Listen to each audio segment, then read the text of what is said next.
चलो स्टार्ट करते हैं। आज देखो, आज थोड़ा मैंने कोशिश की है आप लोगों के लिए, पका पकाया खाना। हाँ, तो आप, आई होप कि आपको पसंद आएगा, है ना? देखने से ही पसंद आ गया। चल, कल हम लोगों ने कहाँ तक बात कर ली थी? कंडक्टिविटी की बात की थी, सॉल्युबिलिटी की बात की थी, सॉल्युबल कैसे होता है। अच्छा, लाइक डिसॉल्व लाइक की बात कर ली थी। ये क्यों आ रहा है? ये सब कहाँ जा रहा है? हाँ, नेक्स्ट पे आएगा। नहीं, इस पे लेजर ही आ रहा है, ये पेन वाला कहाँ गया? लेजर वाले से लिख थोड़ी सकते हैं, ये तो केवल ये करेगा।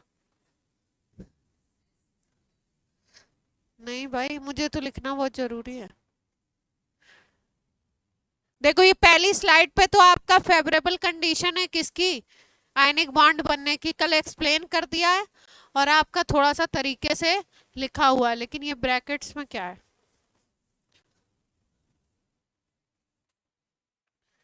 पेन नहीं चलेगा तब तक मामला खराब है।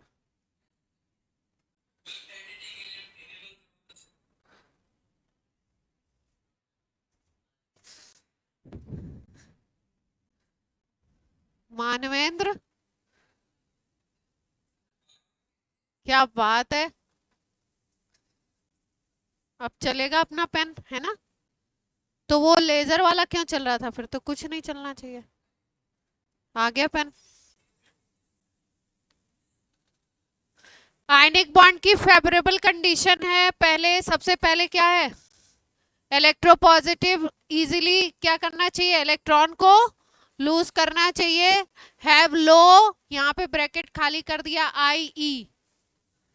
ठीक है, फिर दूसरे वाले में क्या है? इलेक्ट्रॉन गेन एंथैल्पी की बात हो रही है, having high E G E, electron gain enthalpy, electron gain enthalpy. फिर उसके बाद तीसरा है, क्या होना चाहिए हमें? लैटिस एंथैल्पी की बात की गई थी कि लैटिस एनर्जी, एनर्जी जो रिलीज होती है वो ज्यादा होनी चाहिए। 1 मोल क्रिस्टल अगर फॉर्म हो रहा है किससे? गैसियस आयन से, तो वहां पे एनर्जी अगर ज्यादा रिलीज होगी, उसी एनर्जी को हम लैटिस एंथैल्पी कहते थे। अगर वो ज्यादा रिलीज होगी तो इसका मतलब आयनिक बॉन्ड क्या है? स्ट्रांग है। जितनी एनर्जी रिलीज होगी किसी भी प्रोसेस में, उस प्रोसेस में स्टेबिलिटी ज्यादा गेन होगी, क्योंकि जिसकी एनर्जी कम उसकी स्टेबिलिटी ज्यादा। तो ये कल पॉइंट आपको डिस्कस किया ही था। लैटिस एंथैल्पी की डेफिनेशन मैंने आपको बोला था कि दो तरीके से हम लोग कर सकते हैं। हम लोग ये भी बोल सकते हैं कि गैसियस आयन से 1 मोल क्रिस्टल फॉर्म हो, गैसियस आयन से 1 मोल क्रिस्टल फॉर्म हो। जैसे Na प्लस गैसियस ले लिया और Cl माइनस गैसियस हमने ले लिया और उससे NaCl क्रिस्टल का 1 मोल क्रिएट किया, तो जितनी एनर्जी रिलीज होगी उसको हम बोलते हैं लैटिस एंथैल्पी या लैटिस एनर्जी। यहाँ पे जो डेफिनेशन दी गई है, ये कौन सी वाली दी गई है? ब्रेकिंग डिसोसिएशन के टर्म्स में दिया गया। देखिए क्या दिया है, दोनों तरीके से डिफाइन कर सकते हैं। Lattice enthalpy of an ionic solid is defined as energy required to completely separate 1 mole solid ionic compound into gaseous constituent ions. इसका मतलब कि या तो NaCl आपका क्या है? सॉलिड है, कितना है? 1 मोल है। इसको आप ब्रेक कर दो किसमें? Na प्लस गैसियस में और Cl माइनस गैसियस में, है ना? तो इसमें आपको जितनी एनर्जी सप्लाई करनी पड़ रही है, सप्लाइड एनर्जी, वो क्या बोली जाएगी? वो बोली जाएगी लैटिस एंथैल्पी, या एनर्जी भी बोल सकते हो। ठीक है, और जो कल मैंने डेफिनेशन बताई थी उसके अकॉर्डिंग क्या था? Na प्लस गैसियस लिया हमने, Cl माइनस गैसियस लिया और क्या क्रिएट किया? NaCl सॉलिड क्रिस्टल का कितना बनाना है? 1 मोल। इसमें जितनी एनर्जी निकलेगी, एनर्जी इवॉल्व, उसको क्या बोलेंगे? Lattice enthalpy. तो दोनों तरीके से लैटिस एंथैल्पी को हम लोग डिफाइन कर सकते हैं। अब बात हो रही है कि लैटिस एंथैल्पी किन किन फैक्टर्स के ऊपर डिपेंड करेगी, कौन कौन से ऐसे फैक्टर्स हैं।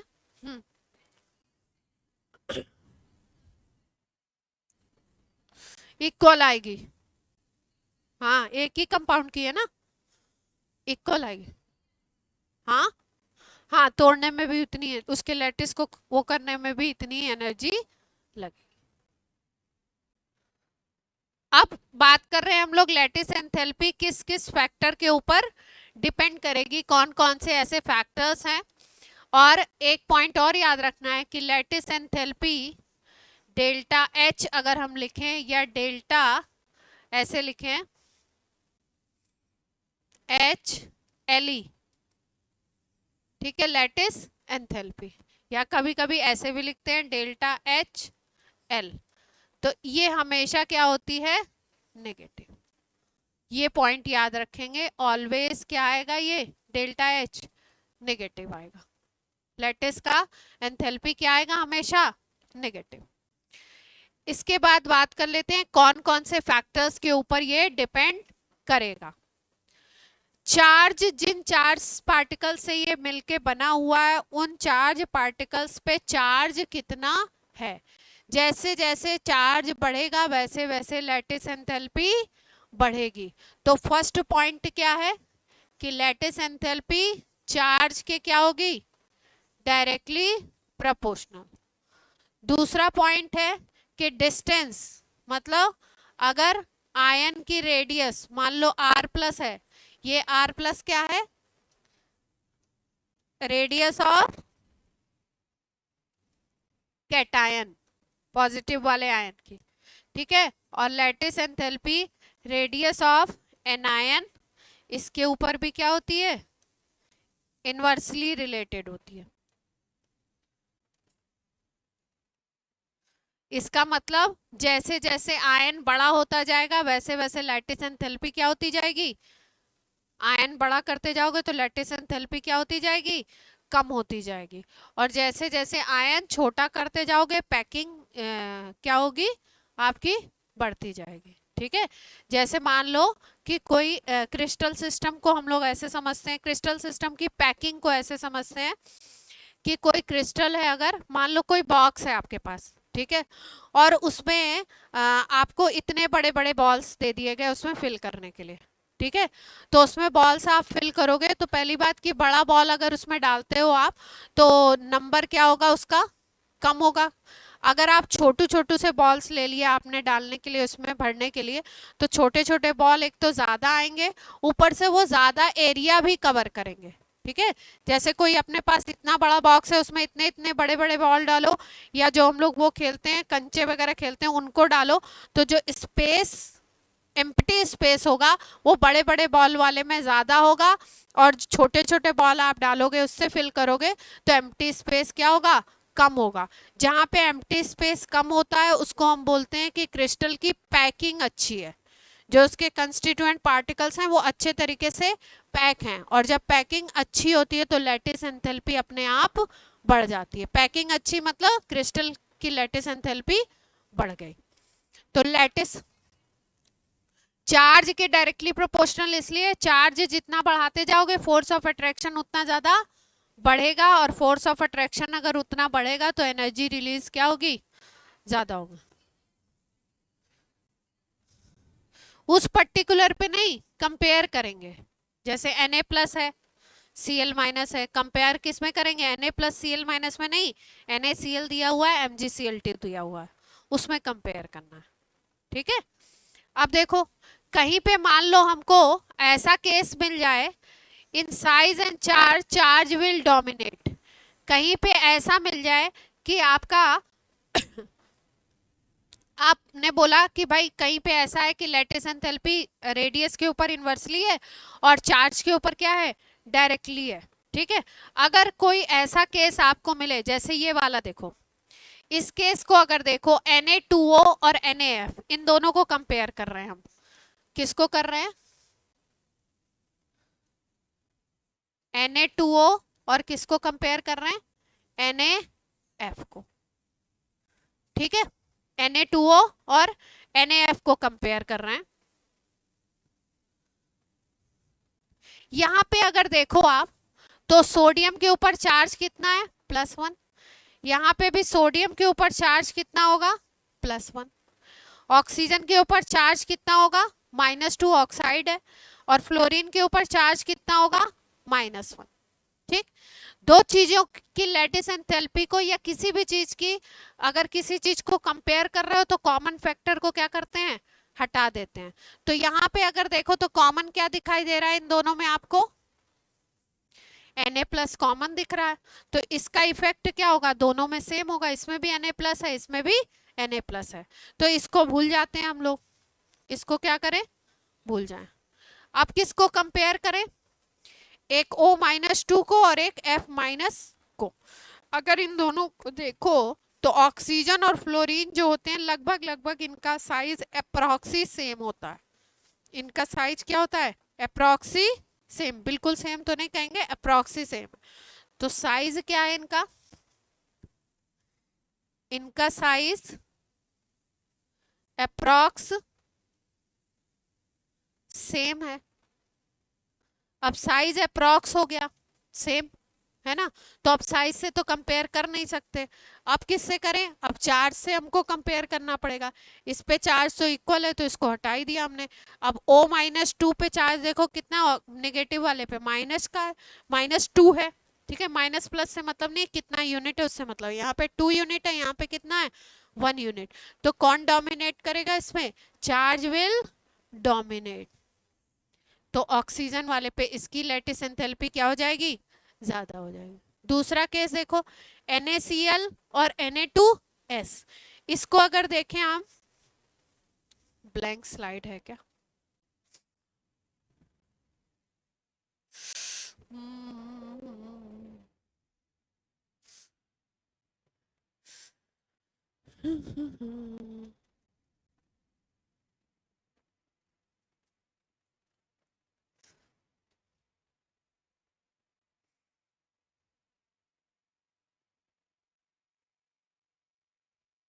किसको कंपेयर कर रहे हैं हम लोग, Na2O और Na2S को, इन दोनों को कंपेयर करना है हमको। तो क्या करें, आयंस देखो जो कॉमन है उसको तो अभी मैं लिख के इसलिए बता रही हूँ क्योंकि आप पहली बार कर रहे हो, जो कॉमन है उसको क्या करना होता है, भूल जाना होता है। यहाँ पे ऑक्सीजन कौन सा बनाएगा, ऑक्साइड बनाएगा, O-2 ऑक्साइड है, सल्फर क्या बनाएगा, S-2 सल्फर सल्फाइड बनाएगा, ठीक है। क्लोरीन था तो कोई दिक्कत नहीं है, उसको भी कंपेयर कर लेंगे, पहले इसको कर ले फिर NaCl का भी ले लेंगे, NaCl याद रखना भी करना, ठीक। ये O-2 है, ये क्या है, S-2 है। अब यहाँ पे अगर देखो आप तो इसको हम भूल गए, इन दोनों को देखना है, ठीक। चार्ज क्या हो गया, सेम हो गया, हमने बोला कि अगर रेडियस सेम हो जाती है तो चार्ज को देख लो, चार्ज विल डोमिनेट, ठीक है। यहाँ पे क्या हो गया, चार्ज सेम हो गया, आप कैसे कंपेयर करें, अब रेडियस से कंपेयर कर दो, रेडियस किसकी बड़ी होगी, O-2, O ऊपर आता है 16 ग्रुप में, अगर देखो तो ओल्ड स्टाइल से टी पो, तो आपका सल्फर कहाँ आएगा, नीचे आएगा, ऑक्सीजन कहाँ आएगा, इसमें, इसमें कितने शेल हैं, 2 है, इसमें कितने हैं, 3 है, तो ये क्या होगा, ऑब्वियसली इसका साइज क्या होगा, बड़ा होगा। तो साइज में कौन बड़ा हो गया, रेडियस किसकी बड़ी हो गई, S-2 की, O-2 की कम हो गई, जिसकी रेडियस बड़ी उसकी लैटिस एंथैल्पी क्या होगी, छोटी, ठीक है। तो लैटिस एंथैल्पी किसके केस में कम होगी, S-2 वाले की लैटिस एंथैल्पी क्या होगी, स्मॉल, ठीक है। तो किसकी लैटिस एंथैल्पी कम हुई, Na2S की कम हो जाएगी और Na2O की ज्यादा हो जाएगी। अब कंपेयर कर लेते हैं हम लोग NaCl वाले केस को, NaCl और Na2S, यही था ना। अब इसमें क्या सोचते हो तुम?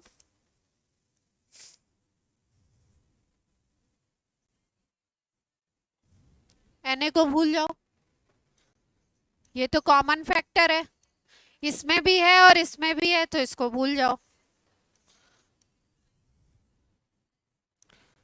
यहाँ पे है Cl माइनस, यहाँ पे क्या है S माइनस 2, ठीक। 3 शेल इसमें भी हैं, 3 शेल इसमें भी हैं, ठीक है। अगल बगल के ही एटम है, सल्फर 16 में और उसके जस्ट एडजेसेंट में क्या हो गया Cl, ठीक है। तो रेडियस तो अप्रॉक्स क्या होगी, अप्रॉक्स आर क्या होगा, सेम होगा। तो चार्ज को देख लेते हैं, चार्ज जिसमें ज्यादा उसकी लैटिस एंथैल्पी ज्यादा, तो चार्ज किसका ज्यादा है, तो S माइनस 2 का चार्ज क्या हो गया 2 यूनिट है, तो इसी की क्या होगी लैटिस एंथैल्पी, ठीक है। और कंपेयर करो MgCl2 और MgCl2 और NaCl को कंपेयर करना है। अब आप लोग बताइए,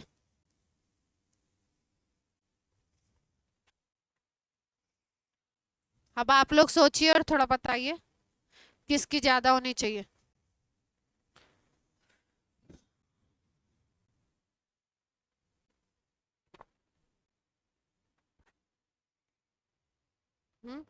MG वाले की ज्यादा होगी, कैसे? हाँ, Cl वाला फैक्टर तो कॉमन ही दिख रहा है सबको, ये तो कॉमन फैक्टर हो गया।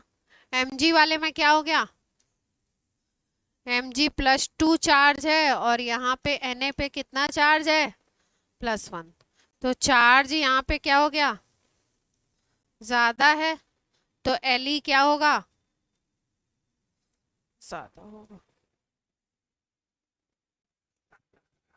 ठीक है। कोई दिक्कत? और भी केस थे ना NaCl MgO, NaCl KCl, और ये वाले करते हैं Al2O3 Na2O MgO, Al2O3 Na2O MgO, 3 है।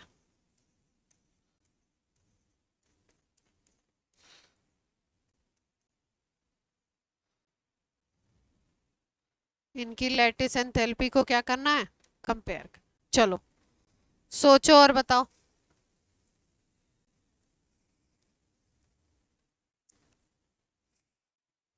Al वाले का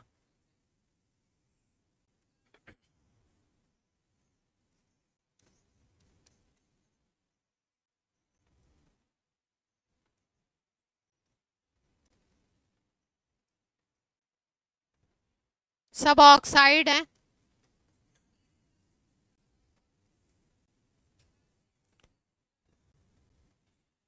साइज किसका बड़ा होगा, Al+3 का साइज बड़ा होगा, Na+ का साइज बड़ा होगा, या Mg+2 का, तीनों थर्ड ग्रुप के हैं, साइज किसका बड़ा होगा, बड़ा साइज होगा। ध्यान से सोचो, एटॉमिक रेडियस चार्ज के ऊपर कैसे डिपेंड करती थी,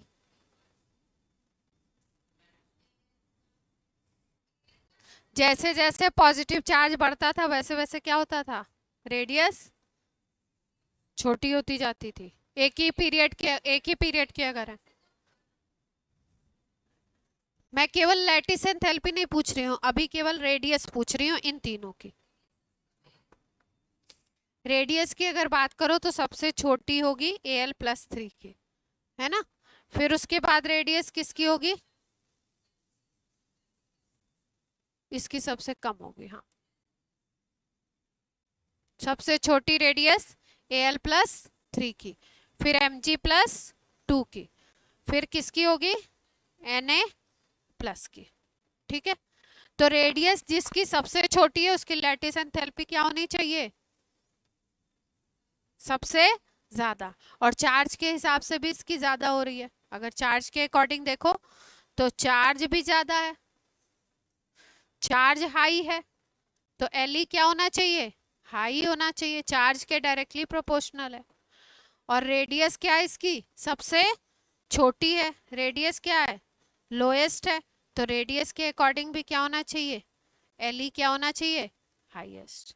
दोनों फैक्टर से क्या आया इसमें,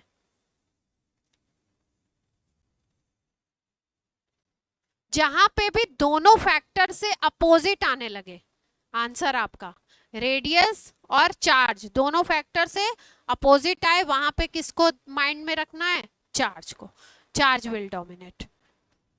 ठीक है, ये जो लाइन लिखी हुई है इसलिए ही लिखी हुई है,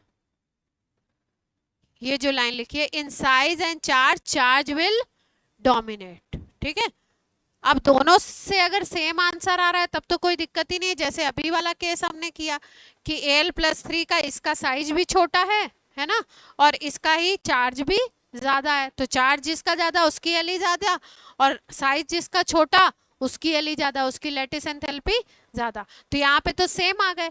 कोई ऐसा हो जिसमें कि दोनों फैक्टर क्या हो, अपोजिट आ रहे हो, तो कौन से फैक्टर का आंसर सही मानेंगे, क्योंकि चार्ज की वजह से जो चेंज होता है वो ज्यादा होता है, इसलिए चार्ज विल डोमिनेट। इस हाँ, सीधा चार्ज भी देख सकते हो, क्योंकि जब डोमिनेट ही वही कर रहा है, जब डोमिनेट ही वही कर रहा है।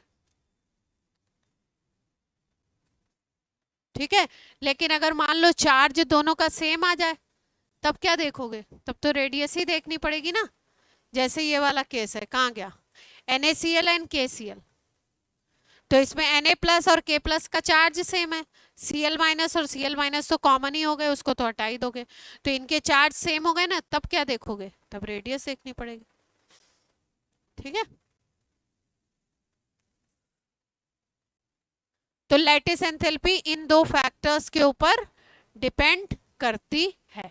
ठीक, अब देखो, जैसे मान लो एक एक टर्म बोला जाता है सॉल्युबिलिटी, सॉल्युबिलिटी की कल हमने बात की थी आपसे, कि जैसे मान लो NaCl अपने पास कंपाउंड है, ठीक, उसको हमको वाटर में डिसॉल्व करना है, तो सॉल्युबल कैसे होता है, ये बात की थी कि लाइक डिसॉल्व लाइक, यानी कि अगर सॉल्वेंट ऐसा है जिसमें कि आयंस बनते हैं, पोलर सॉल्वेंट है, जैसे कि वाटर है, वाटर सबसे अच्छा पोलर सॉल्वेंट होता है, इसमें पोल्स बनते हैं H+ और OH-। ठीक, तो पोलर अगर सॉल्वेंट है तो वो किसको ज्यादा डिसॉल्व करेगा, उसमें ज्यादा कौन डिसॉल्व होगा, ionic compound, Na+, NaCl, KCl, MgCl2, ये सब ज्यादा डिसॉल्व होंगे उसमें, लाइक डिसॉल्व लाइक, इसीलिए।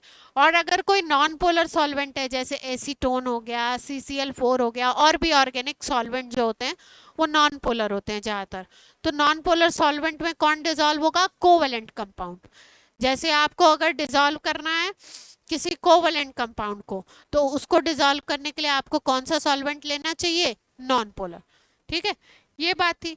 अब जो सॉल्युबिलिटी होती है उसके लिए एक टर्म दिया गया है कि सॉल्युबिलिटी पहली बात तो किसके ऊपर डिपेंड करेगी, दूसरी चीज एक फैक्टर बोलते हैं, जैसे यहाँ पे लैटिस एंथैल्पी थी, उसी तरीके से एक सॉल्वेशन एंथैल्पी, ठीक है, या सॉल्यूशन एंथैल्पी भी बोलते हैं, सॉल्वेशन बोलो, सॉल्वेशन एंथैल्पी बोलते हैं, या सॉल्वेशन एनर्जी बोलते हैं एक टर्म। ये क्या है इसको समझते हैं।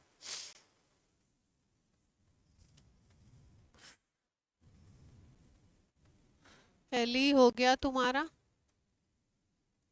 अब सब तुम्हारा क्या है लिखा हुआ, अभी कैलकुलेशन भी सिखा देते हैं एली का, सॉल्वेशन बता दें फिर। ये पॉइंट्स आपकी कल की क्लास में डिस्कस हुए थे कि फिजिकल स्टेट कैसी होती है, फिजिकल स्टेट कैसा होगा, आयनिक कंपाउंड की बात हो रही है, कैसे होते हैं, सॉलिड क्रिस्टल होंगे, क्रिस्टलाइन होंगे ज्यादा। दूसरा आपका मेल्टिंग पॉइंट और बॉइलिंग पॉइंट क्या होगा, हाई होगा, इसका क्या रीजन बताया था, कि भाई आयनिक बॉन्ड है, तो आयनिक बॉन्ड जो होते हैं चार्जेस होते हैं इसमें, तो चार्ज के बीच में जो फोर्स लगता है वो कौन सा लगता है? इलेक्ट्रोस्टैटिक फोर्स ऑफ अट्रैक्शन लगता है। और फोर्सेस की कैटेगरी में ये सबसे तगड़ा फोर्स है, सबसे स्ट्रांग फोर्स है। इतना ज्यादा अगर आयंस के बीच में फोर्स लग रहा है, इसका मतलब उनको मेल्ट करना है या बॉयल करना है, तो उनका क्या होगा? टेम्परेचर बहुत हाई होगा। तो इसकी वजह से इनका मेल्टिंग पॉइंट और बॉइलिंग पॉइंट क्या होता है? हाई होता है। और क्या बात है? कंडक्टेंस की बात हो रही है। कंडक्टेंस की अगर बात करो तो कंडक्टिविटी कैसे चलती है इसमें?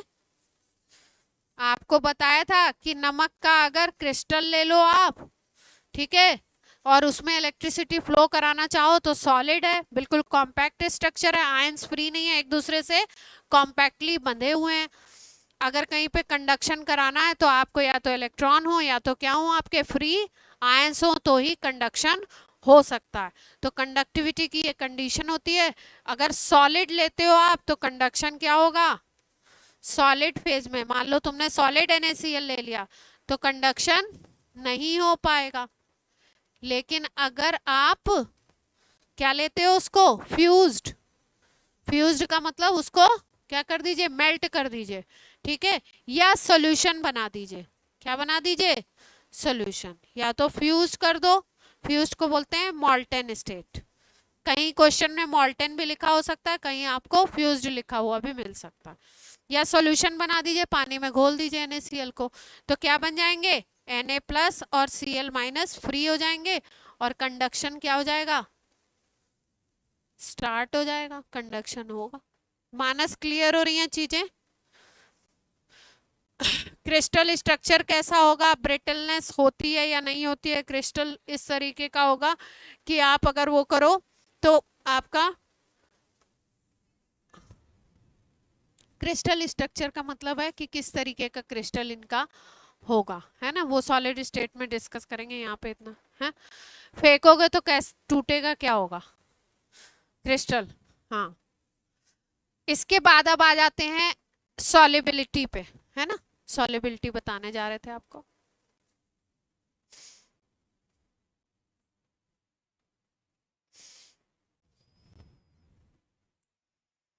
ठीक, सॉलिबिलिटी में बात हो गई लाइक डिजॉल्व लाइक, इसको एक्सप्लेन कर दिया है मैंने, तो यहाँ पे ज्यादा इसको नहीं बताते। अब बात करें सॉल्वेशन की या हाइड्रेशन की। किसी भी चीज को अगर किसी भी डेफिनेशन को आपको क्या करना है? डिफाइन करना है, तो आप किसके लिए लेते हो? 1 मोल के लिए लेते हो। इतना ध्यान रखेंगे, किसके लिए डिफाइन करते हैं? 1 मोल के लिए। डेफिनेशन क्या दे रहे हैं? व्हेनेवर एनी कंपाउंड जनरली आयनिक और polar covalent is dissolve in a polar solvent और वाटर, पोलर सॉल्वेंट ले लो या वाटर ले लो, then different ions of compound will get separated and will get surrounded by polar solvent molecule. This process is known as solvation or hydration. Solvation या hydration क्या है? Solvation या hydration है कि NaCl हमने लिया, तो NaCl में होंगे Na प्लस और Cl माइनस, वाटर आएगा इसके पास। अगर सॉल्वेशन हम बोल रहे हैं क्या हो गया? सॉल्वेशन हो गया या हाइड्रेशन हो गया, तो इसका मतलब क्या है कि Na प्लस यहाँ पे पड़ा हुआ है और इसके चारों तरफ कौन आ गया? वाटर के मॉलिक्यूल आ गए। और वाटर के मॉलिक्यूल कैसे आकर के अटैच होंगे? वाटर के अगर मॉलिक्यूल को देखो तो वाटर में 2 पोल्स होंगे, अगर इस तरीके से हम बना लें, एक को पॉजिटिव पोल बोल दो, एक को नेगेटिव। ये शो करेगा H प्लस को, ये शो करेगा OH माइनस को। तो Na प्लस को कैसे सराउंड करेगा ये वाटर मॉलिक्यूल? Na प्लस को सराउंड करेगा ये वाटर मॉलिक्यूल इस तरीके से। ये पॉजिटिव है ना, तो इसके पास इसका कौन सा एंड आएगा? नेगेटिव वाला एंड। तो इस तरीके से आकर के वाटर के मॉलिक्यूल इसको क्या करेंगे? सराउंड कर लेंगे। इस तरीके से आके वाटर के मॉलिक्यूल इसको सराउंड कर लेंगे। यहाँ माइनस, यहाँ प्लस, यहाँ माइनस, यहाँ प्लस, इस तरीके से इसको सराउंड कर लेंगे। और Cl माइनस के साथ भी ऐसी कहानी होगी, Cl माइनस को कौन सराउंड करने आएगा, दूसरा एंड आ जाएगा वाटर मॉलिक्यूल का। Cl नेगेटिव है तो इसके पास कौन आ जाएगा सराउंड करने के लिए, पॉजिटिव वाला एंड आ जाएगा। ऐसे इसी प्रोसेस को क्या बोलोगे आप, इसी प्रोसेस को हम बोलेंगे हाइड्रेशन।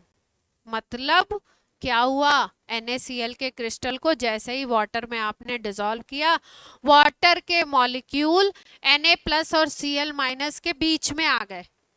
क्या कर रहे हैं, ये झगड़ा कराने का काम कर रहे हैं, बीच में आ गए। Na+ को कौन सराउंड कर लिया, माइनस वाला एंड वाटर का, और Cl- को कौन सराउंड कर लिया, प्लस वाला एंड। और जब ये वाली स्टेट हमको मिलने लगी तो हमने बोला क्या कि नमक जो है NaCl जो है वो किस में डिसॉल्व हो गया, सॉल्वेट हो गया, सॉल्यूशन बन गया उसका। ठीक है, सॉल्युबिलिटी आ गई। सॉल्युबिलिटी का मतलब ही है कि जो उसके कंस्टिट्यूएंट पार्टिकल्स हैं वो उसके अलग अलग हो गए, सेपरेट हो गए। तो सेपरेशन करने का काम किसने किया, वाटर ने किया। इस प्रोसेस को क्या बोला हमने, सॉल्वेशन या हाइड्रेशन। ठीक है, क्लियर है बात। और इस प्रोसेस में जो एनर्जी निकलेगी उसको क्या बोलोगे, सॉल्वेशन एनर्जी। एनर्जी इसमें भी निकलेगी उसको हम बोलेंगे सॉल्वेशन एनर्जी या हाइड्रेशन एनर्जी। ठीक है, 1 मोल के लिए ले लो के तो ज्यादा अच्छा होगा। अब उसके बाद बात हो रही है कि सॉल्वेशन एनर्जी और हाइड्रेशन, ये वाली एनर्जी, लैटिस एंथैल्पी एक दूसरे से कैसे रिलेटेड होंगे, एक दूसरे से कैसे रिलेटेड होंगे। तो पहले तो एक मोटी मोटी बात याद रखो कि भाई लैटिस एंथैल्पी और सॉल्वेशन एंथैल्पी ये दोनों क्या होंगे, इनवर्सली प्रोपोर्शनल। इनवर्सली प्रोपोर्शनल का मतलब जिसकी लैटिस एंथैल्पी ज्यादा है, लैटिस एंथैल्पी का मतलब क्रिस्टल कॉम्पैक्ट है, बहुत अच्छे से पैक है, तो उसकी सॉल्वेशन एंथैल्पी क्या होगी, कम होगी या ज्यादा होगी, ध्यान से सोचो।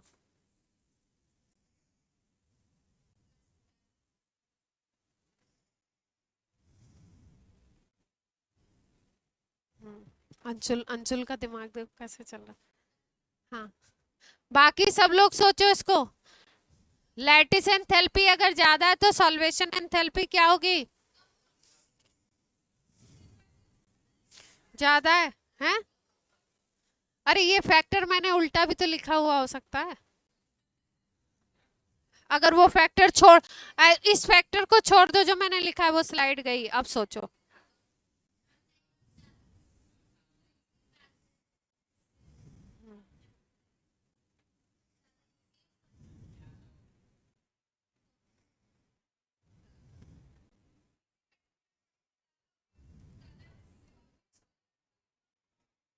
हम्म,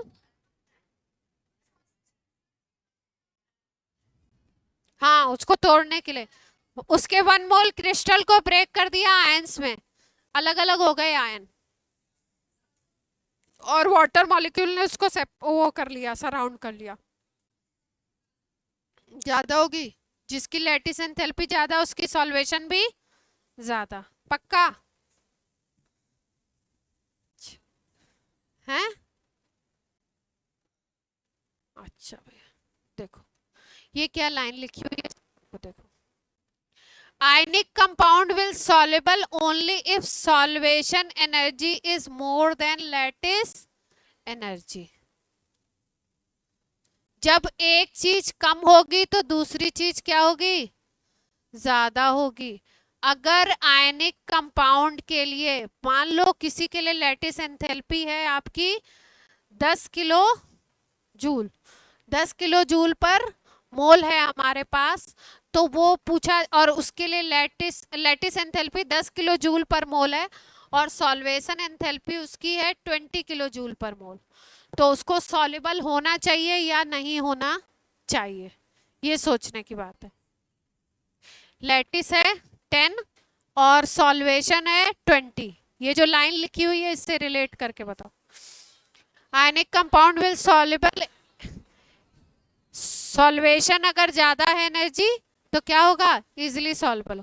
और लैटिस एंथैल्पी अगर ज्यादा है सॉल्वेशन से, तो इसका मतलब क्या है कि क्रिस्टल बहुत कॉम्पैक्ट है, सॉल्वेशन एनर्जी उतनी निकल नहीं पा रही है, पूरा वो सॉल्युबल उसको कर नहीं पा रहा है। तो सॉल्युबिलिटी की कंडीशन क्या याद रखोगे, कंडीशन ये वाले फैक्टर से नहीं, इस फैक्टर से नहीं सोचना, कंडीशन ऑफ सॉल्युबिलिटी। कोई कुछ कह रहा है ऑनलाइन में, किसी की आवाज आ रही है? सॉल्युबिलिटी की कंडीशन क्या है कि क्या करना पड़ेगा आपने, कंपाउंड की हाइड्रेशन एंथैल्पी या सॉल्वेशन एंथैल्पी को ज्यादा होना पड़ेगा, किससे, लैटिस एंथैल्पी से, तभी वो क्रिस्टल को तोड़ फोड़ के उसको डिसॉल्व कर पाएगा, नहीं तो क्या होगा।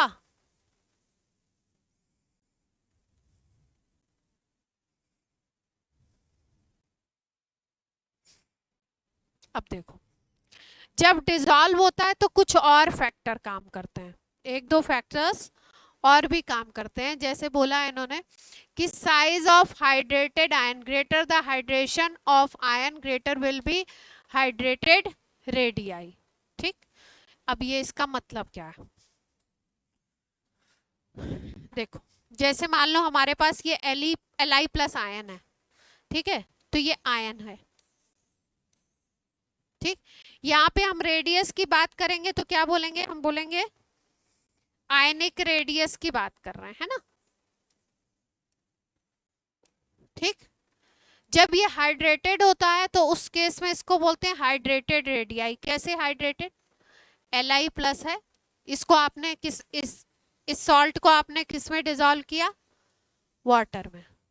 हर्ष अंशुल क्या कर रहे हो, Li प्लस को डिसॉल्व किया आपने किस में, वाटर में। तो Li प्लस के पास कौन सा पार्ट आएगा वाटर का, माइनस वाला या प्लस वाला, माइनस वाला आ जाएगा, मान लो ये माइनस है, ये आ गया, ये आपके क्या लग गए, आकर के कौन लग गया यहाँ पे, वाटर मॉलिक्यूल आके अटैच हो गए, है ना, Li प्लस को वाटर मॉलिक्यूल ने क्या कर लिया, चारों तरफ से कवर कर लिया। अब ये जो रेडियस बनेगी ये क्या बनेगी, इसको बोलोगे हाइड्रेटेड रेडियस या हाइड्रेटेड रेडियाई बोल दो, प्लूरल बोलोगे तो रेडियाई हो गया, ठीक। यानी कि जो आयन है उसको जब वाटर ने सराउंड कर लिया, अपोजिट पोल ने जब उसको सराउंड कर लिया, तो जो रेडियस कंप्लीट बन रही है उसको क्या बोलते हैं, हाइड्रेटेड रेडियाई बोलते हैं, ठीक। अब आपसे पूछते हैं, दो आयंस को देकर के आपसे पूछेंगे किसका हाइड्रेटेड रेडियाई ज्यादा होगा और किसका हाइड्रेटेड रेडियाई कम होगा, ठीक है। तो इसमें क्या ध्यान रखना है हमको कि जो आयन छोटा होगा, जो आयन छोटा होगा उसका हाइड्रेटेड रेडियाई बड़ा आता है। बड़ा क्यों आता है, जैसे मान लो Li प्लस है, ठीक है, और ये है आपका मान लो Na प्लस, ठीक। ये छोटा है तो इसके पास वाटर मॉलिक्यूल ज्यादा नंबर में अटैच हो पाते हैं, इसके पास वाटर मॉलिक्यूल क्या होते हैं, ज्यादा नंबर में अटैच हो पाते हैं। इसका साइज बड़ा है ना, तो इसको जब अटैच होने आते हैं तो साइज बड़ा होने की वजह से कम अटैच होते हैं, यहाँ पे स्पेस इसको ज्यादा मिल गया, ऑब्वियस सी बात है, ऐसे देखने से सोचो तो क्या मिल रहा है, इसको स्पेस ज्यादा मिल रहा है, लेकिन साइज बहुत बड़ा होने की वजह से अटैचमेंट उतना अच्छा नहीं होता है, तो उतने मॉलिक्यूल यहाँ पे आकर के अटैच नहीं होते। हाँ, तो यहाँ पे उतने नंबर में H2O अटैच नहीं होंगे जितने कि यहाँ पे होंगे, ठीक है। ये आयन बड़ा था लेकिन वाटर मॉलिक्यूल क्या हुए, H2O क्या हुए, लेस इन नंबर। जो इसको कवर अप कर रहे हैं उनका नंबर क्या है, कम है। ये आयन आपका क्या था, छोटा था, इसका साइज स्मॉल था, लेकिन वाटर मॉलिक्यूल जो अटैच हुए वो क्या हुए, वो ज्यादा हो गए। तो ऐसा ओवरऑल में देखा गया कि जो छोटा आयन है उसका हाइड्रेटेड रेडियाई बड़ा हो जाता है, उसका हाइड्रेटेड रेडियाई क्या हो जाता है, बड़ा हो जाता है। इसका मतलब अगर हम लिखें इस तरीके से कि हमने बोला कि Li प्लस का रेडियस, सिंपल रेडियस तो कम था Na प्लस के सिंपल आयनिक रेडियस से, ठीक है। लेकिन अगर हम बोलें आर हाइड्रेटेड बोल दें किसका, Li प्लस का, तो Li प्लस का आर हाइड्रेटेड बड़ा बन जाता है किसके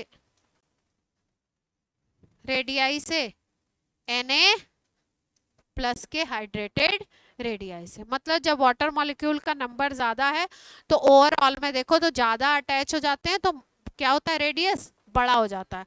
और बड़े वाले पे कम अटैच होते हैं तो वहां पे रेडियस ओवरऑल में क्या रह जाता है, कम रह जाता है।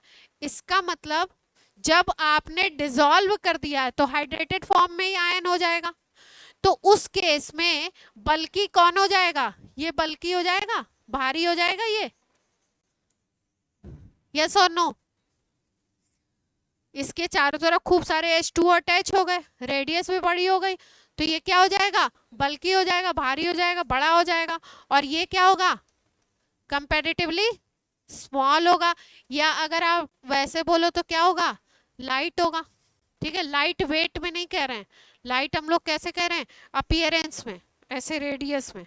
ठीक है, तो ये बल्कि हो गया और ये कैसा हो गया, लाइट हो गया। अब आगे वाला पॉइंट जो समझाना चाह रही हूँ उसके लिए ये चीज बता रही हूँ कि आपसे, हाँ, फर्स्ट और सेकंड पॉइंट क्या, ये हाइड्रेटेड और इसमें क्या डिफरेंस है, किसमें, कौन कौन से पॉइंट बताओ, ए और बी। हाँ, तो मोबिलिटी बताने जा रही हो ना, यही तो बताने जा रही हूँ। ये इतनी कहानी क्यों बनाई, मोबिलिटी बताने के लिए। मोबिलिटी पूछी जाती है, मोबिलिटी का मतलब कौन सा आयन ज्यादा स्पीड से भागेगा।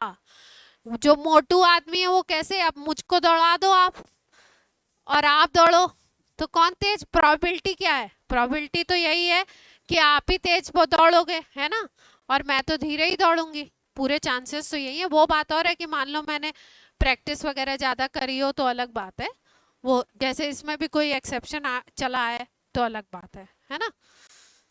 लेकिन वैसे क्या प्रोबेबिलिटी है कि जो भारी होगा उसकी स्पीड कम होगी, और जो क्या होगा, एरिया वगैरह कम लेगा, जिसका एरिया वॉल्यूम वगैरह कम है वो क्या होगा, वो ज्यादा तेज भागेगा सॉल्यूशन में, है ना।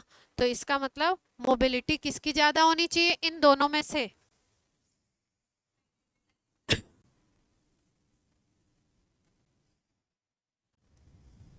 हाइड्रेटेड Na प्लस की मोबिलिटी क्या होगी,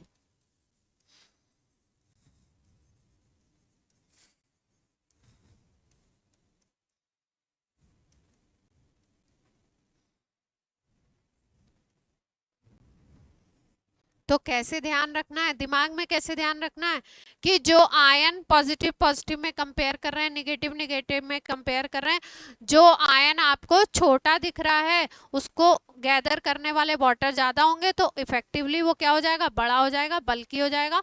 और जो चीज बल्कि हो गई उसकी मोबिलिटी क्या होगी सोल्यूशन में, कम हो जाएगी। ठीक है, तो मोबिलिटी कंपेयर करनी है तो कैसे कंपेयर करना है आपको, कि जो छोटा है उसकी हाइड्रेटेड रेडियस बड़ी तो उसकी मोबिलिटी कम, बड़े वाले की मोबिलिटी ज्यादा। तो अगर वैसे देखें हम तो हम क्या कह सकते हैं, मोबिलिटी हाइड्रेटेड रेडियस के इनवर्सली प्रोपोर्शनल होगी या डायरेक्टली,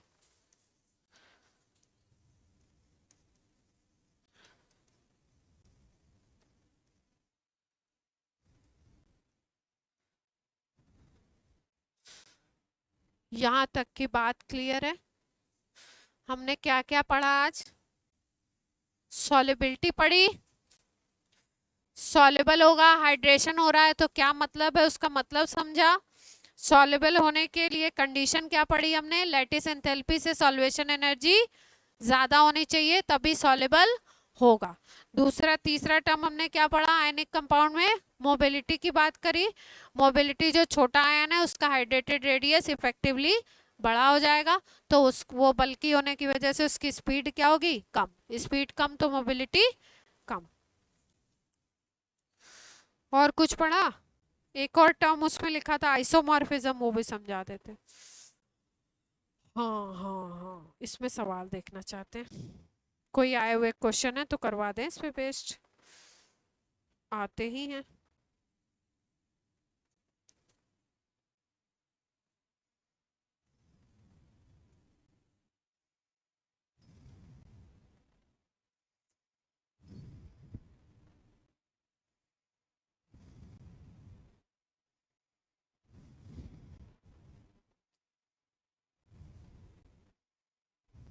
यहाँ तक बात सारी क्लियर है ना?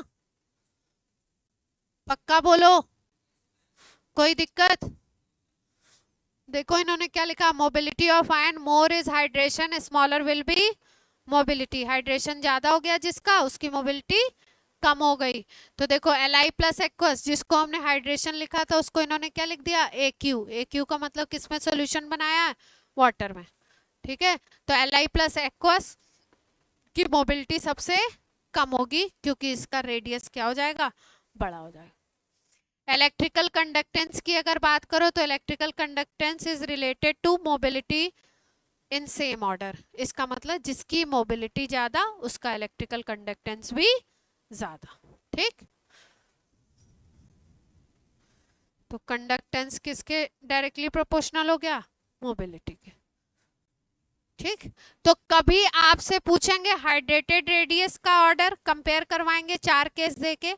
कभी आपसे पूछेंगे आयनिक रेडियस का ऑर्डर, सबसे सिंपलेस्ट क्वेश्चन आयनिक रेडियस बनाते हैं जेई मेंस में, नीट में। उसके बाद पूछ सकते हैं हाइड्रेटेड रेडियस का ऑर्डर, हाइड्रेटेड का कम पूछते हैं। हाइड्रेटेड जब पूछते हैं तो क्या पूछ लेते हैं? मोबिलिटी पूछ लेंगे या इलेक्ट्रिकल कंडक्टेंस पूछ लेंगे। तो इलेक्ट्रिकल कंडक्टेंस और मोबिलिटी दोनों क्या होंगे? हाइड्रेटेड रेडियस के इनवर्सली प्रोपोर्शनल। इनको अलग अलग करके अगर आप बनाएंगे नोट्स तो क्या होगा? आज तो बढ़िया बनेंगे। अच्छा भाई, एक और टर्म इसमें दिया हुआ है देखो, आइसोमॉर्फिज्म। ठीक है, आइसोमेरिज्म भी एक ऑर्गेनिक में हम लोग पढ़ते हैं। आइसोमेरिज्म जो होता है वो क्या होता है? मॉलिक्यूलर फॉर्मूला सेम होगा, स्ट्रक्चर क्या होगा? डिफरेंट होगा। कभी कभी ऐसा भी होता है कि मॉलिक्यूलर फॉर्मूला और स्ट्रक्चर दोनों सेम होते हैं लेकिन उसका 3D में, ग्रुप्स का 3D में अरेंजमेंट डिफरेंट होता है, उसको भी आइसोमेरिज्म कहते हैं, वो अलग तरीके की होती है, स्टीरियो। ठीक, तो यहाँ आइसोमेरिज्म की बात, आयनिक कंपाउंड में हम लोग कभी भी आइसोमेरिज्म की बात नहीं करते हैं। ऐसा इसलिए नहीं करते हैं क्योंकि आइसोमेरिज्म में आयंस का कोई फिक्स ही नहीं होता है कि किस डायरेक्शन से आएंगे। आयनिक बॉन्ड के लिए मैंने आपको कल की क्लास में बताया था कि आयनिक बॉन्ड क्या होते हैं? नॉन डायरेक्शनल होते हैं। मतलब Na प्लस बीच में है तो Cl माइनस इधर से भी आ सकता है, इधर से भी, इधर से भी, किधर से भी आकर के अटैच हो सकता है। लेकिन कोवेलेंट बॉन्ड में क्या होता है? जो आपके इलेक्ट्रॉन्स होते हैं उनकी एक फिक्स पोजीशन होती है कि उसको दोनों के बीच में ही होना होता है, तभी कोवेलेंट बॉन्डिंग होती है। तो कोवेलेंट और कोऑर्डिनेट बॉन्ड को हम बोलते हैं डायरेक्शनल और आयनिक को क्या बोलते हैं? Non directional. आइसोमेरिज्म की बात केवल डायरेक्शनल बॉन्ड में बोलेंगे, नॉन डायरेक्शनल में नहीं करेंगे। ये एक दूसरा टर्म है आइसोमॉर्फिज्म। मॉर्फिज्म का मतलब होता है, मॉर्फोलॉजी की बात हो रही है, बायो में आपने टर्म पढ़ा होगा शायद, सुना है कभी? क्या होता है? अंशुल बायो ले लिया है ना, अब तो अंशुल पढ़ रहा होगा। हाँ चलो, क्या है मॉर्फिज्म का मतलब?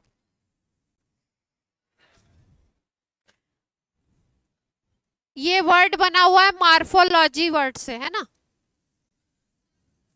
ये मॉर्फोलॉजी बायो की एक, मतलब साइंस की एक ब्रांच है ठीक है, जिसमें क्या करते हैं, जैसे मान लो कि,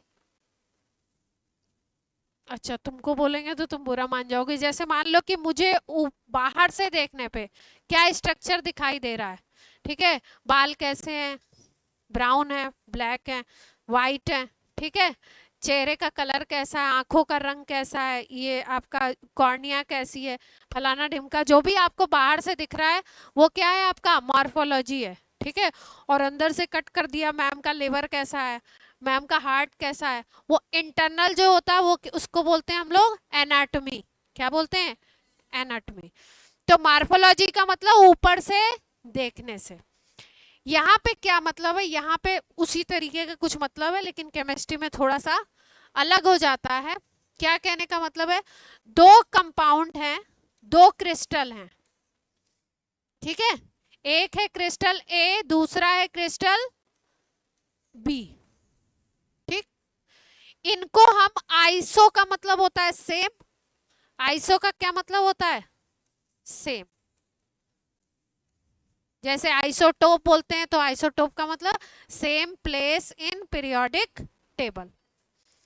ए और बी दो क्रिस्टल हैं, ठीक है, मान लो इनका क्रिस्टलाइन स्ट्रक्चर सेम हो, क्या सेम हो, क्रिस्टलाइन स्ट्रक्चर सेम हो। अब ये सेम कैसे होता है, अगर हमें फॉर्मूला के टर्म्स में देखना है, जैसे मान लो कोई बना रहा हो, एक्स कोई कंपाउंड है, X2SO4.5H2, X2SO4.5H2, और कोई दूसरा क्रिस्टल है Y2SO4 बना रहा है .5H2, ठीक है। तो अगर इन दोनों को आप देखो तो यहाँ पे ये जो मेटल्स हैं, एक्स जो मेटल है इसका भी ऑक्सीडेशन नंबर क्या है, +2 है, वाई जो मेटल है इसका भी ऑक्सीडेशन नंबर क्या है, +2 है, ऑक्सीडेशन नंबर दोनों की सेम है, दोनों SO4 से अटैच हैं, दोनों में जो water molecule crystalline water molecule attach है वो भी क्या है, सेम नंबर में, इसमें भी 5H2 है, इसमें भी 5H2 है, same number of water of crystallisation. तो ऐसे क्रिस्टल्स को हम बोलते हैं, क्या बोलते हैं, आइसोमॉर्फस। और इस प्रोसेस को क्या बोलेंगे, आइसोमॉर्फिज्म।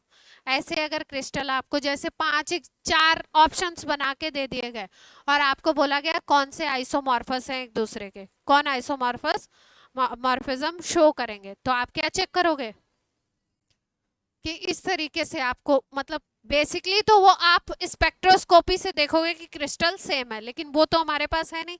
तो हमारे पास फॉर्मूला से देखने का क्या तरीका है कि ये जो आयंस होंगे ये क्या होंगे, मेटल जो होंगे उनका चार्ज सेम होगा और वाटर ऑफ क्रिस्टलाइजेशन सेम होगा। ऑक्सीडेशन नंबर सेम देख लो और वाटर ऑफ क्रिस्टलाइजेशन सेम।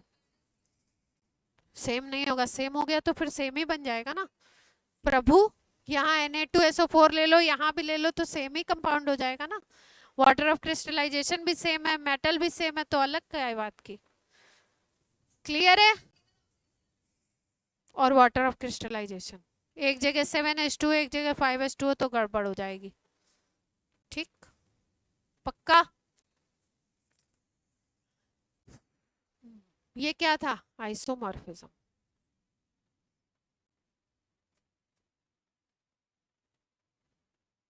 एक और कोई पॉइंट है, देखो भैया, पढ़ो क्या लिखा हुआ है, सब लोग रीड करो और जरा बोलो समझो, समझ।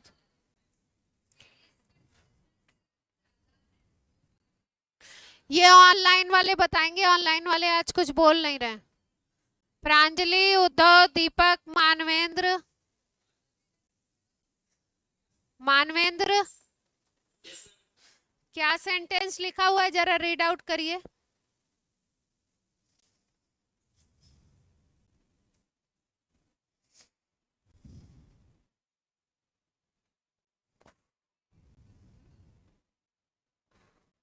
पढ़ लिया आपने, देखो क्या लिखा हुआ है, greater the difference between radii greater will be solubility. दोनों आयंस के बीच का रेडियस का डिफरेंस अगर ज्यादा होगा तो सॉल्युबिलिटी क्या होगी, ज्यादा होगी। तो क्या याद रखना है आपने, इसको डिफरेंस को ऐसे लिख लो, डेल्टा आर। ये क्या हो गया, डेल्टा बोले तो डिफरेंस हो गया, रेडियाई का क्या हो गया, डिफरेंस। अगर ये ज्यादा है तो सॉल्युबिलिटी क्या होगी, ज्यादा। यहाँ पे एक डेटा दिया हुआ है, अगर किसी क्वेश्चन में आपको ऐसे कोई डेटा दे दिया जाए, डेटा इन्होंने दिया है समझाने के लिए, डेटा देंगे नहीं। एक कंपाउंड है CSF, एक है CSCl, एक है CSBr और एक है CSI। Caesium chloride, bromide, iodide और फ्लोराइड। ठीक है, 4 कंपाउंड है, चारों की सॉल्युबिलिटी को कंपेयर किया जा रहा है। तो सीजियम तो कॉमन हो गया, ठीक है। अब फ्लोरीन, क्लोरीन, ब्रोमीन, आयोडीन में रेडियस किसकी ज्यादा होगी, fluorine, chlorine, bromine, iodine, radius सबसे छोटी किसकी होगी, फ्लोरीन की। इतनी बात सबको समझ में आती है। दे रखा है इन्होंने, फ्लोरीन की इन्होंने मान ली है 10, क्लोरीन की मान ली है 20, ब्रोमीन की कितनी मान ली है 30 और आयोडीन की कितनी मान ली है 40 यूनिट रेडियस मान लिया है इन्होंने। और सीजियम का क्या बोल दिया है, सीजियम का 100 ले लिया है, सीजियम का क्या ले लिया है इन्होंने, 100 ले लिया है रेडियस।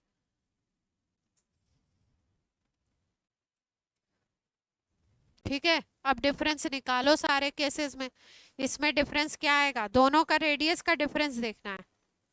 100 माइनस 10 कितना आ गया 90, यहाँ पे कितना आ गया 80 आ जाएगा, 70 आ जाएगा, यहाँ पे कितना आ जाएगा। डिफरेंस किस में ज्यादा है, डिफरेंस किस में ज्यादा आया, फ्लोरीन वाले में। जिसमें रेडियस का डिफरेंस ज्यादा वो सॉल्युबल ज्यादा होगा। तो सॉल्युबिलिटी किसकी ज्यादा,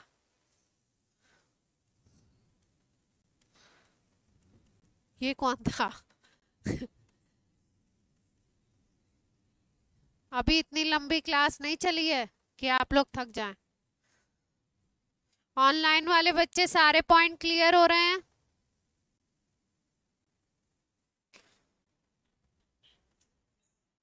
ऑफलाइन वालों के तो चेहरे पे दिख रहा है सब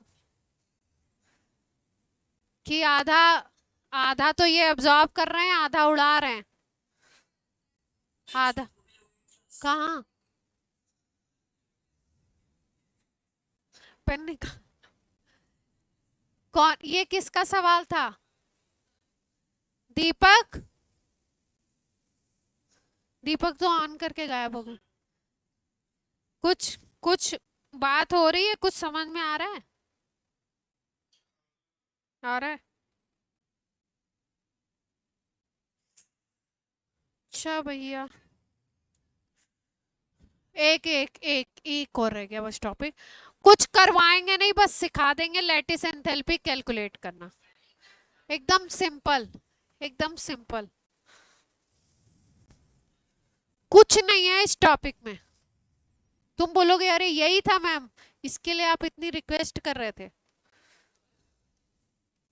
हलवा है एकदम। पर ध्यान से समझना, नहीं समझे तो पिटाई लगेगी फिर, क्योंकि मैं एक करवा के दूसरा पूछूंगी, ओरली बताना होगा आपको। ठीक, लैटिस एंथैल्पी अगर कैलकुलेट करनी है किसी भी आयनिक कंपाउंड की तो उसके लिए एक साइकिल बनाया गया है, बताया गया है, उसको बोलते हैं बॉर्न हैबर साइकिल। ये साइंटिस्ट का नाम है, ठीक है। उनके बेसिस पे बोल दिया गया, जो भी प्रोसेस बताया जाएगा उसको बोलेंगे बॉर्न हैबर साइकिल।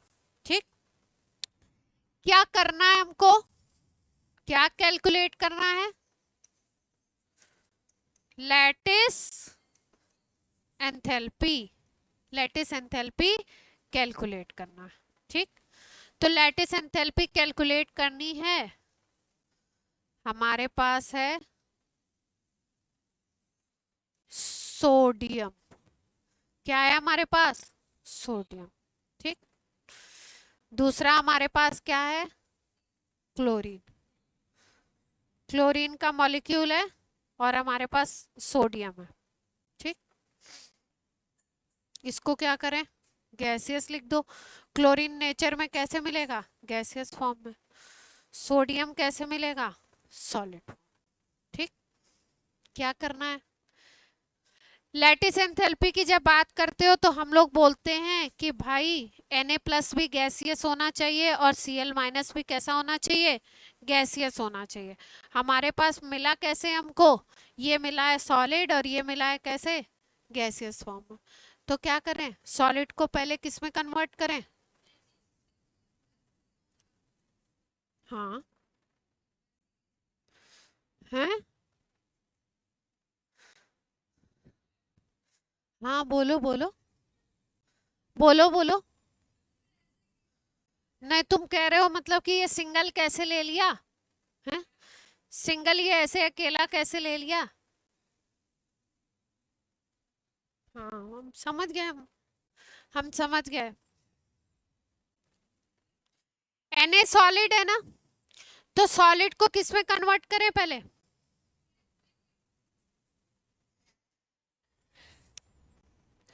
हाँ, लिक्विड में भी कर सकते हैं, ऑब्वियस सी बात। लेकिन यहाँ पे हम लोग क्या करते हैं? सीधे कौन सी एनर्जी लेते हैं? Sublimation energy. सब्लिमेशन एनर्जी दे दो, सॉलिड किस में कन्वर्ट हो जाएगा? हो गया। अब इसके बाद हमको चाहिए क्या? Na+ गैसियस चाहिए, तो इसका क्या करा दो? आयनाइजेशन करा दें इसका। क्या लग जाएगी? आयनाइजेशन एनर्जी दे दो, तो क्या बन जाएगा? Na+ gaseous. ठीक, यहां तक बात बन गई। अब ये Cl2 कैसे है? Cl2 तो मॉलिक्यूल के फॉर्म में है, तो मॉलिक्यूल का फॉर्म का मतलब है कि यहाँ पे क्या है? Cl और Cl का बॉन्ड बना हुआ है। तो इससे पहले हम क्या करें? बॉन्ड को तोड़ें और Cl बनाएं, फिर उसके बाद Cl से क्या बनाएं? Cl- बनाएं। यहाँ पे गैसियस है इसलिए कोई प्रॉब्लम नहीं, सब्लिमेशन एनर्जी हमको नहीं लगानी पड़ेगी। लैटिस एंथैल्पी के लिए Na+ गैसियस और Cl- गैसियस चाहिए था ना।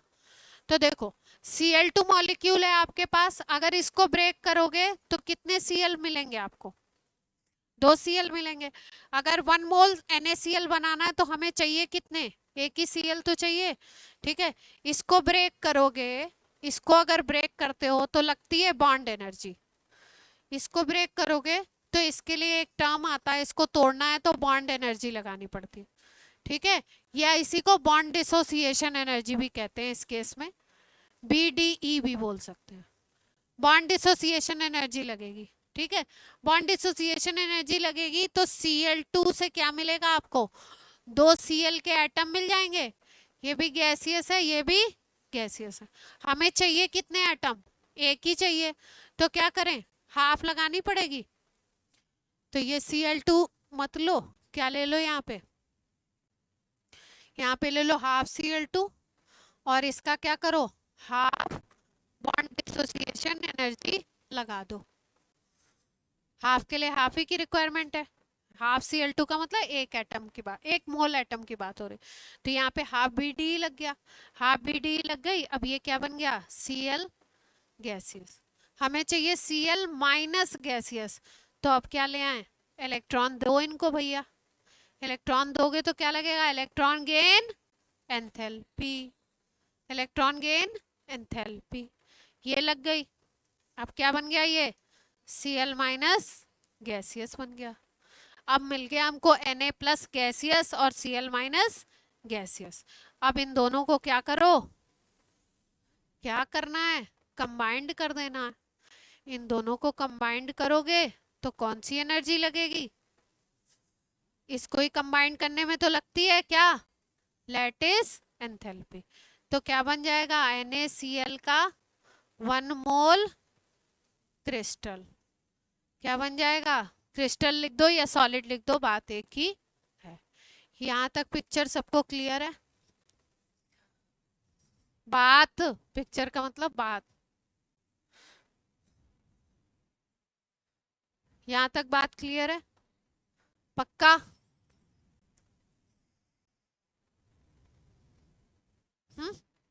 ठीक। अब देखो, ये तो लैटिस एंथैल्पी, यहाँ तक हम लोग पहुंच गए। ये एनर्जी दी, ये एनर्जी दी, ये एनर्जी दी, ये एनर्जी देंगे या निकलेगी? इलेक्ट्रॉन गेन एंथैल्पी देंगे या निकलेगी? सोच के बताना। अच्छा, और फिर लैटिस एंथैल्पी क्या हो गई? लैटिस एंथैल्पी निकलेगी। ठीक। अब एक टर्म होता है, थोड़ा सा समझ लो, एंथैल्पी, थर्मोकेमिस्ट्री में पढ़ोगे, enthalpy of formation, delta H F, enthalpy of formation. Enthalpy of formation होता क्या है? कोई भी सब्सटेंस का आपको क्रिएट करना है 1 मोल। क्या क्रिएट करना है? 1 मोल। किससे क्रिएट करना है आपको? आपको क्रिएट करना है जिस स्टेट में वो नेचर में प्रेजेंट होता है, उससे बनाना है आपने। तो अगर हमको मान लो NaCl का क्या बनाना है? 1 मोल बनाना है। ठीक है, तो कैसे बनेगा? अगर एंथैल्पी ऑफ फॉर्मेशन का इक्वेशन लिखेंगे हम, तो क्या बनेगी इक्वेशन? सोडियम किस स्टेट में होता है? सॉलिड। सोडियम का एक एटम ले लो, किस स्टेट में? सॉलिड स्टेट में। और Cl किस स्टेट में होती है? गैसियस होती है। जिस ओरिजिनल स्टेट में प्रेजेंट होता है वही स्टेट लेनी है आपको। तो इसको हाफ ले लें, यहाँ गैसियस लिख दें। इससे अगर ये फॉर्मेशन हो रहा है कितना? 1 मोल, तो इसको हम बोलेंगे, यहाँ पे जो एंथैल्पी आपकी लगेगी उसको बोलते हैं डेल्टा एच ऑफ फॉर्मेशन। बात कुछ समझ में आई? थोड़ी बहुत। ये डेल्टा एच ऑफ फॉर्मेशन है, किससे बना? Na सॉलिड और हाफ Cl2 गैसियस से बनाया 1 मोल सॉलिड। इसको बोला एंथैल्पी ऑफ फॉर्मेशन। अब पिछले वाले चार्ट को ध्यान से देखो, ये वाले चार्ट को। यहाँ पे क्या लिया था? Na सॉलिड, हाफ Cl2 क्या लिया था? गैसियस। शुरुआत की चीज यही है, लास्ट प्रोडक्ट यही है। ठीक है। एक साइंटिस्ट थे हेस, ठीक है, उन्होंने एक लॉ दिया था थर्मोकेमिस्ट्री का। उन्होंने बोला कि कोई प्रोसेस अगर आप 10 तरीके से करते हो, मतलब उसका रिएक्टेंट और प्रोडक्ट सेम होता है।